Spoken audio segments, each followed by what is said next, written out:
শুনো গেন্দা মানুষ কিন্তু আঙ্গুর দেখ পাইতো না, নানান জনে নানান রকমের কথা কইব, হিংসায় ফুললা বাইকা ফুটতে দেবো গা, বুঝলি? এ আজগর কাহা এ বুড়া বয়সে কি বেশ ধরছুই, এগুলা কি লাগাইছুই? ইয়ো এমসি র্যাপার স্টাইল কস্তাকে গেন্দা yo rap song. Rap song এনি কি বুড়া বয়সে পাগলে ধরছে? পুলানা তো নষ্ট হতাছুন, আর তো পড়ালে আর সময়। তোমার এত চলে কারণ কি? গেন্দা পড়ালে হলো কি করবো? গেন্দারে ভাইরাস বানাইবাম।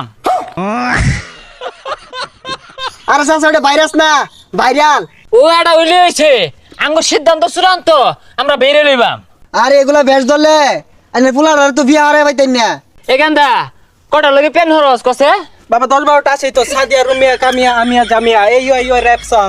হাই সর্বনাশ, গেন্দা তো বিশাল বড় র্যাপার হয়ে গেছে গা, ইয়ো বলে। শুনতা একটা শুনাইতাম, হ্যাঁ? এই কেন ইসনেন না, এনি বয়, কেনি বয়, ইন্দা সেক্সি বয়। হাই সর্বনাশ, কি র্যাপ সং কইতাছে এগুলা? কি ছেসকি মেসকি কইতাছে? আর এগুলা তো খারাপ জিনিস। এ কি এর সেক্সি বেশি খারাপ জিনিস? আমি কম বুঝতাছি। এই এনা বয়, কেনা বয়, ইন্দা সেক্সি বয়।